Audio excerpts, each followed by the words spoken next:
they're mine. They're mine. He has no connection with those things, but he says they're mine and he's not going to give them back.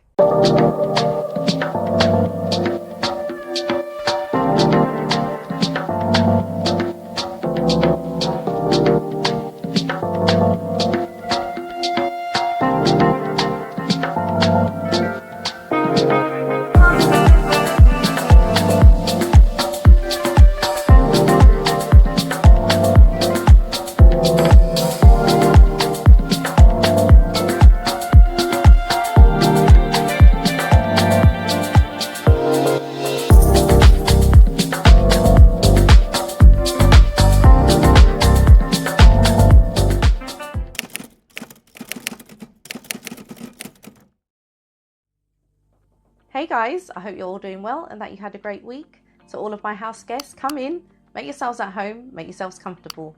If you're passing by and you'd like to become a house guest, don't forget to hit subscribe and activate all of your notifications. I'm Chez, this is Chez M0i, welcome to my place.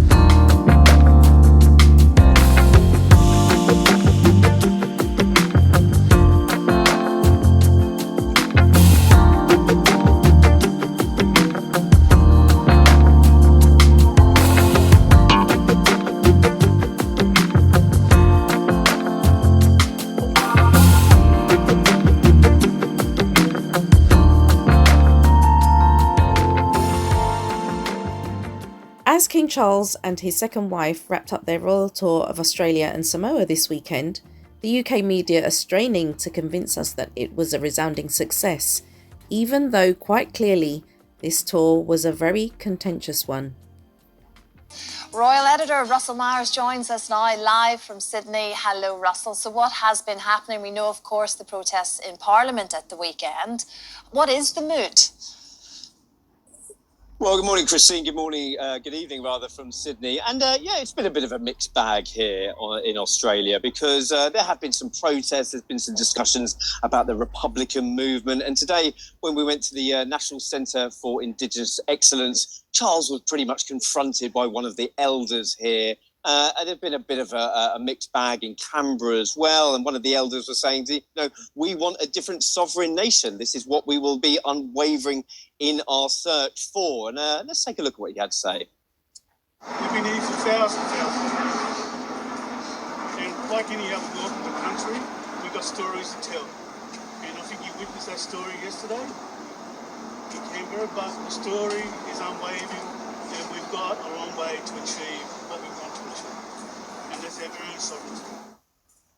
It's sort of difficult to see it there, really, Russell, but I'm trying to just gauge what King Charles's reaction was to it. I mean, how are they taken to this?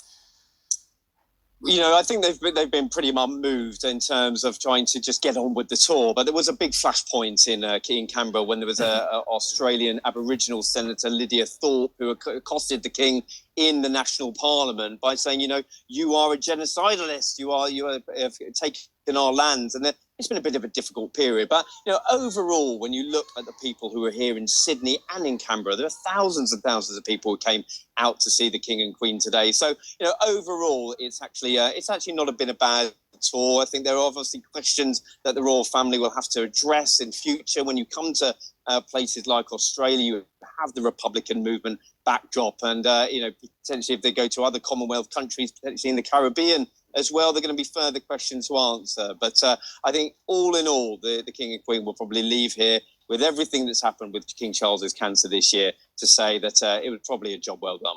Okay, Russell, thank you very much indeed. Good night. We'll catch up soon. Thank you. It should come as no surprise that the tabloids have been making a mockery of the Aboriginal Australian Senator Lydia Thorpe in an attempt to discredit her.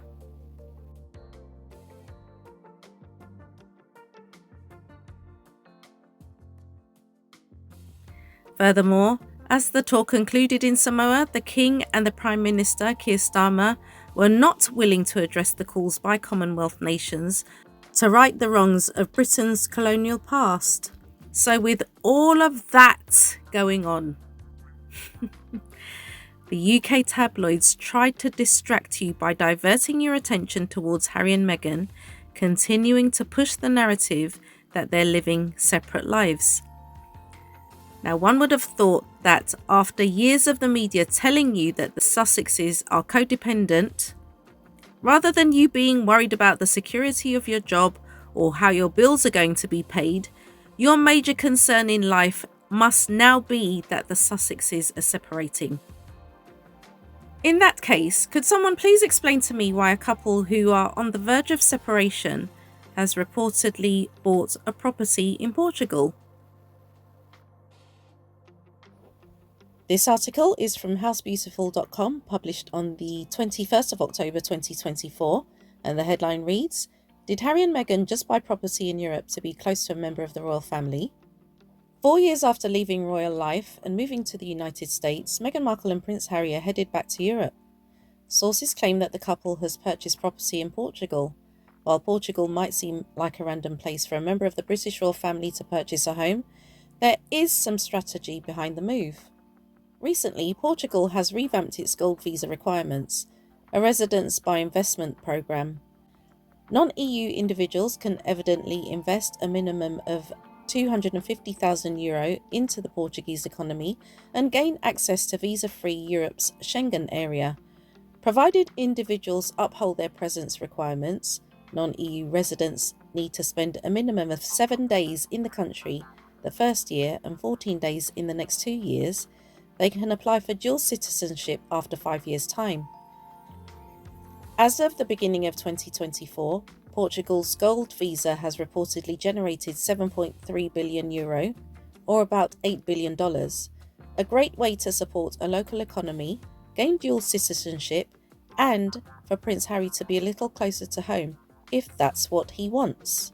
Though not much is known about the Sussexes' new accommodations, we wouldn't be surprised if they bought property close to another family member with Portuguese ties.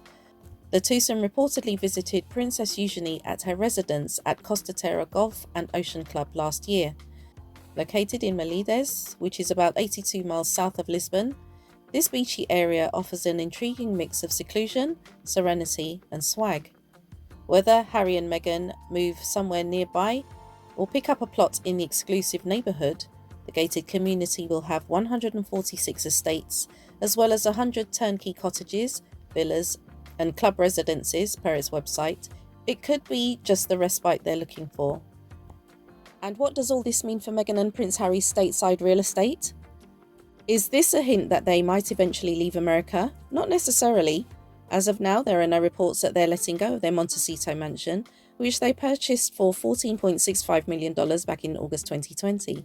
And even if they did wish to relocate permanently, it will take a few years for them to be eligible for Portuguese citizenship. You won't be surprised to learn that other outlets put a negative spin on this story, if indeed it is true, because I literally have no idea. I know my house guests are well versed in these things, and you are going to know a lot more than me.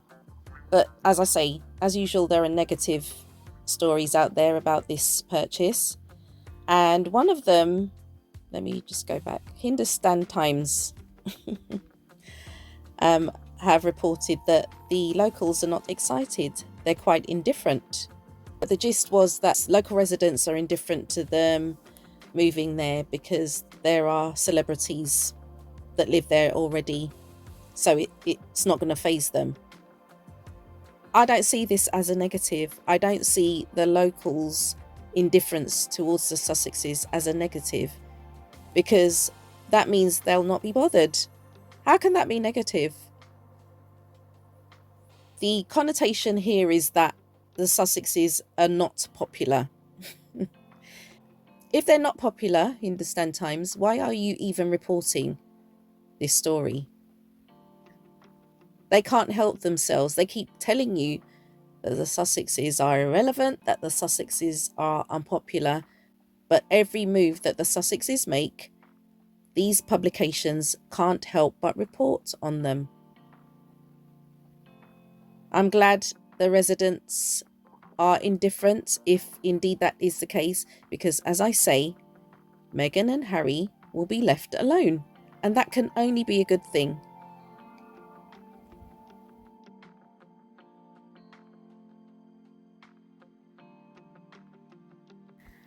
In the run-up to Harry's 2023 memoir Spare being released in paperback, a clip has resurfaced of Harry speaking about the woman he married.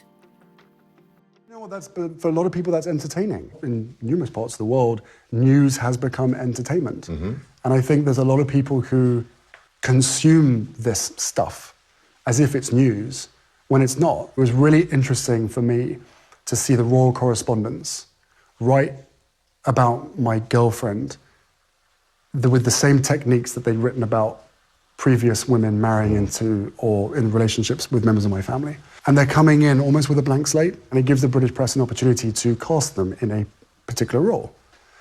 And when Meghan came into the fold, they tried to do that to her as well. But she was coming into a relationship with me in her mid-30s. She had a very public career of which millions of people knew who she was because they'd been following her. But this time, fans and people that knew Meghan were pushing back and saying, that's categorically false. You can't say that based on the fact that we know who she is. The UK tabloid media is definitely confused about the Sussexes because every day they switch between extreme narratives. One day Harry and Meghan are divorcing, then the next day they're buying a multi-million-pound property in Europe. The UK tabloid media is the laughingstock of the global journalistic community because they report without integrity, without impunity, and without scruples. We live in an age where the word feminist has negative connotations, but as a feminist woman, you should not be ashamed of being secure in the knowledge that your husband will be, amongst other things, your fierce protector. A fiercely protective husband will not let his wife take the blame for manipulated photos that don't meet with industry-regulated standards. Conversely, a fiercely protective husband will keep his wife safe by not bringing her anywhere near the sources of harm who reside in the country of his birth. Harry is crystal clear about the direction of his life, and he knows it would be utter madness to even contemplate dismantling everything he's built and continues to build with Meghan, a robust legacy for their children that will extend through wider society and future generations. William has no wish to be head of the Commonwealth by the time he becomes king because he knows what he's up against and he's not built for that.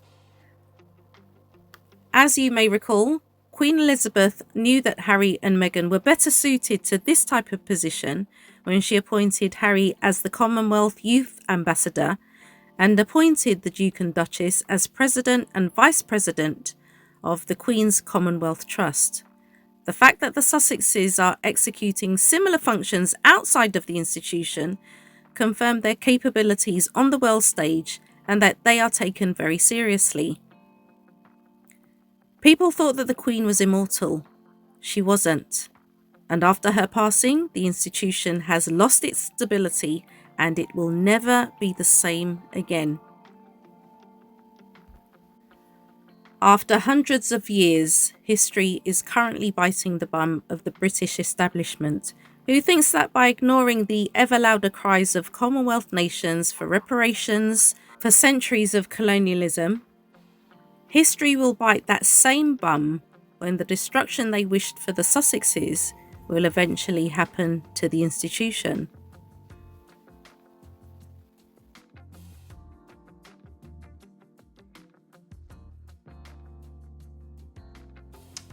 Well, the tour was successful, apparently. We know it wasn't successful, guys. They've tried to downplay it. It was a mixed bag. On the whole, it was a success. No, it wasn't. Commonwealth nations are not happy, and this was bound to happen after Queen Elizabeth had passed. I've said this in previous videos before she passed, that the establishment was going to face inevitable backlash because of the hundreds of years of colonialism. They want their things back. They want their land back. They want what was stolen from them. And for the establishment to say, nothing to see here, let's move on. Let's move on. How insulting. That's like a burglar coming into your house. He's taken your stuff. He's taken your prized possessions. Sentimental value that's been in your family for generations. And he's not going to give them to you. They're mine. They're mine. He has no connection with those things, but he says they're mine and he's not going to give them back. That's what the establishment has done to these Commonwealth nations. Now, no amount of money is going to undo what has been done over centuries, but at least acknowledge what has been done. Don't sweep it under the carpet like it's so irrelevant, like it's so insignificant, like it doesn't matter. Because at the end of the day, the descendants of these indigenous people that were affected, mine included, we've never received compensation for what was done to our ancestors. And I'm not the type of person who goes around, saying, oh, we need this, we need that. I don't need anything. An acknowledgement would be nice, because the descendants of the slave owners have been compensated, and that compensation only completed in 2015. That's 9 years ago. It's not even 10 years. The reason why the monarchy and the establishment are unwilling to say sorry is because if they say sorry, they will have to be sorry for the life that they live. The reason that they exist is because of the blood, sweat and tears of these indigenous people, the violence that was done against them. And Charles cannot apologise for that, because that will mean that he's directly acknowledging that because of what happened to your people, that's why I live the life that I live today. Now, with regard to Harry, comes from the same background. But the reason why I don't have anything against Harry is because Harry is doing what he can to try and balance the books, so to speak. There's nothing he can do about what his ancestors have done. There's nothing he can do, but he's doing what he can outside of the royal family, who will never apologise for what they've done, for what their ancestors have done, excuse me. When I've been to Spain many times, they understand that you may not be able to speak the language, but you know what they appreciate even more? The attempt that you make to speak their language, because you want to communicate with them. By speaking their language or attempting to speak their language, you're acknowledging them. But the establishment not even acknowledging what they've done or tried to make amends in some way, I mean, it's very insulting. And as I've said, the Commonwealth is the empire by a different name, because if you're not going to, you're going to disguise it as the Commonwealth, what about the honour system? I've said this before in previous videos. The honour system still has the suffix of Empire, British Empire. Member of the British Empire, Order of the British Empire, Commander of the British Empire, Knight of the British Empire. It doesn't say, it's not Knight of the Commonwealth, Member of the it's not that. And this is why people want to hang on to the royal family by any means necessary, because it's the last bastion of the empire.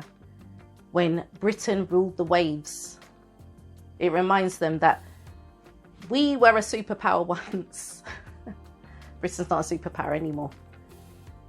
But, they talk about people of colour wanting to live in the past. It's not that they want to live in the past, but the establishment is living in the past by not letting go of the memory of the British Empire. If you're going to have an honour system, call it something completely different. Don't refer to it as all these awards of the British Empire, because that doesn't make sense. The British Empire doesn't exist anymore. So if you want people of colour not to live in the past, you need to not live in the past also. Portugal's a nice place from what I've been told. You guys remember when I went to New York a couple of months ago? Gina went to Portugal that same time and she brought me back these ceramics for my birthday. So I'm looking to go to Portugal next year, hopefully. if Harry and Meghan have bought property there, maybe I'll stop by. How about that? Guys, I haven't got anything else to say because my throat is really sore. So I'm going to wrap up this video now. If your thoughts were provoked in any way, don't forget to give this video a thumbs up. And if you haven't yet become a house guest, don't forget to hit subscribe and activate all of your notifications. I want to take this opportunity to thank you guys so much for watching. Enjoy the rest of your day, and you shall catch me in the next video. Well, he's a very loving husband, so I'm here.